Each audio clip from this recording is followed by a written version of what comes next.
వెంటనే railway division body से लड़के लेंगे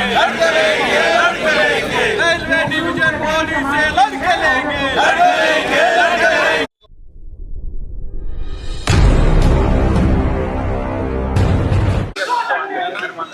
नमस्कार, मैं मनोज सुराजी और आप देख रहे हैं मिनी संसद।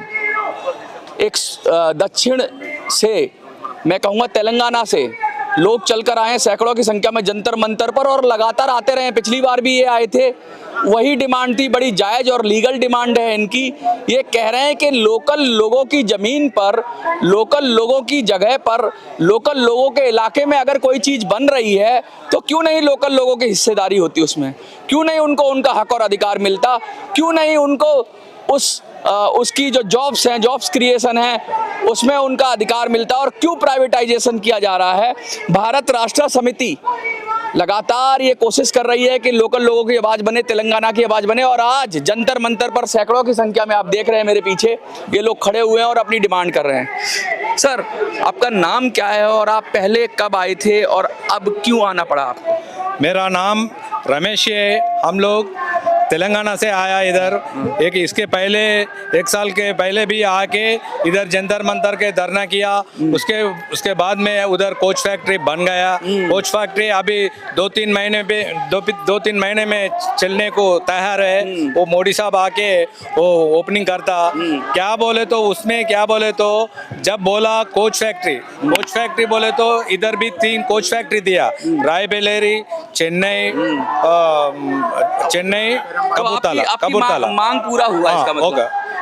उधर तो रेलवे काम वाला रेलवे मेंटेनेंस करे वो 3 कोच फैक्ट्री में। इधर तो अभी पीपी दिया, वो प्राइवेट कॉन्ट्रैक्टर को दे दिया। पब्लिक प्राइवेट पार्टनरशिप की बात कर रहे हैं। वो ये वो उसको दे दिया। इधर लोकल वाले को दे तो क्या फायदा हो गया उसमें।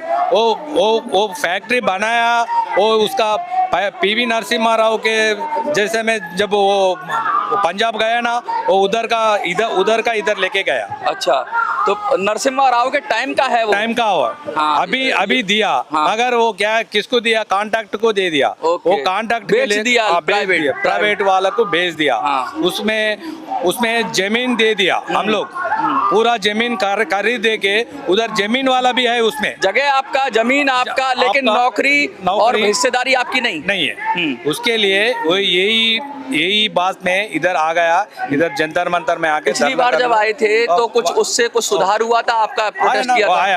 आया वो फैक्ट्री तो आया बन गया।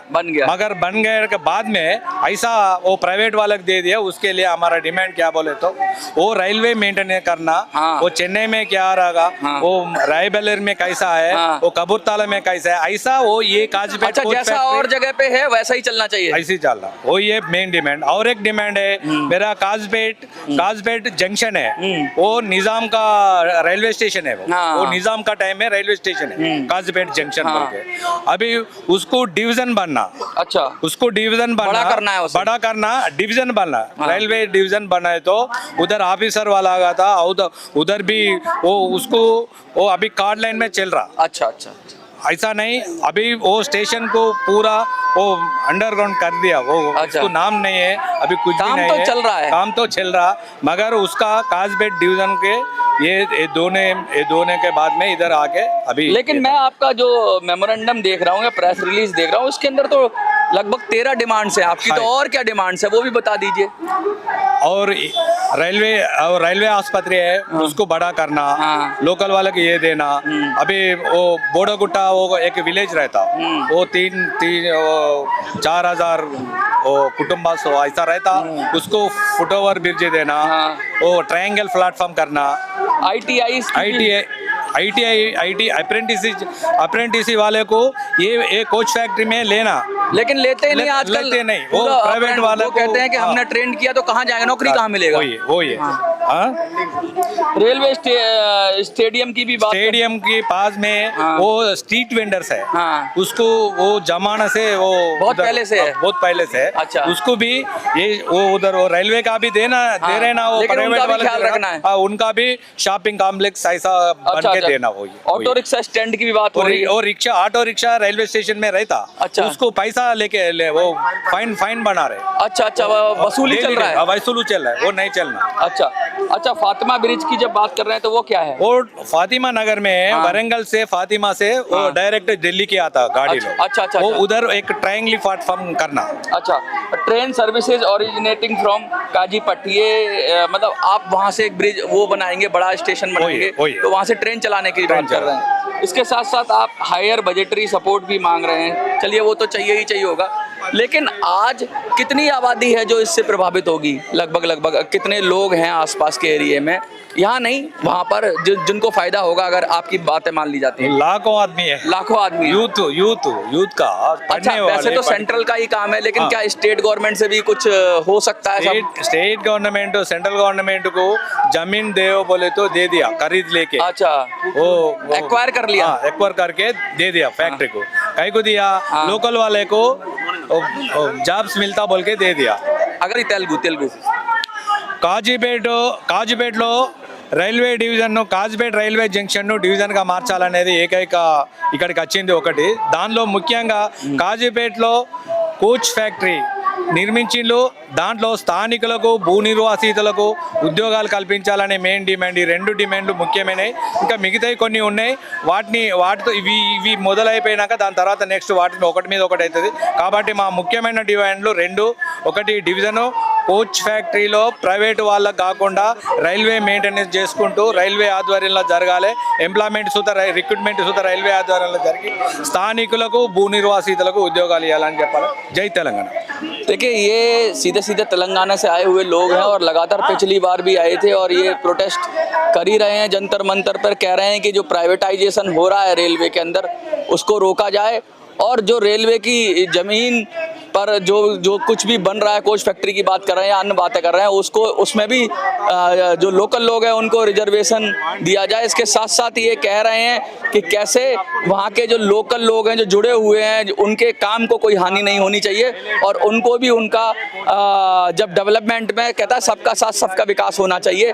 ऐसा ना हो कि डेवलपमेंट तो हो लेकिन कुछ लोग ही पैसा कमा लें और बाकी लोग जो वहाँ से लोकल लोग हैं उनको कुछ ना मिले। आपको क्या लगता है? उठा ही रहे हैं, पिछली बार भी जंतर मंतर आप लोग आए थे, कोच फैक्ट्री कोच मिला आपको, लेकिन उसके लिए अब आगे और क्या डिमांड्स है आपका? कोच फैक्ट्री पूरा नहीं मिला। अच्छा। वो ऊपर करे वो छोड़ दिए और वो लैंड एक्विजिशन भी पूरा करके दिए हम लोग स्टेट गवर्नमेंट की तरफ से। लेकिन हमारा काजीपेट बहुत पुराना जगह है और काजीपेट भी पुराना रेलवे स्टेशन है। वो 1888 में बना है। वो निजाम सरकार से वो चलता रहा है। वो देश में पूरा रेलवे स्टेशन पे और 3-4 में वो एक है। वो उतना चरित्र है। और ये क्या है, वो साउथ से और नॉर्थ को जुड़ने वाला एक ही जगह है, वो काजीपेट जंक्शन है। वो बड़ी जंक्शन है, उसको न्याय जब से नहीं मिल रहा, सालों से हम फाइट कर रहे हैं। अब ये बहुत सारे प्राइवेटाइजेशन की बात हो रही है, ये भी बात हो रहा है कि वो लोकल वेंडर है उनकी भी बात हो रही है, ब्रिजेस की बात हो रही है, स्टेडियम की बात हो रही है, बहुत सारी आपकी मांग है, लगभग 13 के करीब आपकी मांग है। तो क्या लगता है क्या इस पर केंद्र सरकार का रुख कैसा रहेगा? केंद्र सरकार ने स्ट्रीट वेंडर के लिए लोन देता हूँ, वो देता हूँ, ये देता हूँ बोलते हैं, लेकिन ग्राउंड में जाने के बाद कुछ नहीं। वो पूरा आकार दे रहे, निकाल दे रहे शॉप्स उधर से। वो तेलंगाना में वो स्पेशली हनुमकोंडा और वरंगल और काजीपेट में पूरा वो रोडों पे स्ट्रीट वेंडर रहते हैं, उनको धक्का मार रहे हैं, उसका दुकान तोड़ रहा है। ऐसा सिचुएशन से लोगों के पेट पे लात मार पेट पे लात मार रहे हैं। और पूरा प्राइवेट एजेंट, वो रेलवे स्टेशन पे भी रेलवे पूरा देश में पूरा रेलवे अदानी को अंबानी को दे रहा है। ऐसा सिचुएशन रहा है, पूरा बेच रहे हैं। अच्छा, क्या कहना चाहेंगे आप अपनी भाषा में, तेलुगु में अगर कहना चाहें लोगों से? 100% మా తెలంగాణకు సంబంధించిన అయితే కాజీపేట్ సంబంధించి అయితే రైల్వే జంక్షన్ ఉందో ఆ జంక్షన్ సంబంధించి మొత్తం దేశవ్యాప్తంగా దాదాపు 19 జోన్లు ఉంటే 19 జోన్లలో ఏదైతే 74 డివిజన్లు ఉన్నాయో 74 డివిజన్లో మాది కూడా ఒక డివిజన్ చేయాలి. ఇది చిరకాలి కోరిక. ఎందుకంటే స్థానికంగా ఉన్న ఉద్యోగత కానీ స్థానికంగా ఉన్న ప్రాబ్లమ్స్ కానీ చాలా ఎక్కువ ఉన్నాయి. కాజీపేట్ జంక్షన్ మీద ఆధారపడ్డ చాలా మంది జీవితాలని, అదేవిధంగా దక్షిణ భారతదేశానికి సంబంధించి ముఖ్యంగా సౌత్ సెంట్రల్ రైల్వేకి ఎక్కువ ఇన్కమ్ తీసుకొచ్చే కాజీపేట్ జంక్షన్ ఉందో దాన్ని ఖచ్చితంగా కేంద్ర ప్రభుత్వం గుర్తించాలి. అదేవిధంగా వెంటనే డివిజన్గా ప్రకటించాలని మా కోరిక. एक ऐसा डिपार्टमेंट है रेलवे जो सदा फायदे में रहता है, तो फिर क्यों प्राइवेटाइजेशन किया जा रहा है? ये बात उठा रहे हैं, डिवीजन की बात कर रहे हैं और बहुत सारी बातें कर रहे हैं. आपको क्या लगता है? कमेंट में लिखिए. धन्यवाद.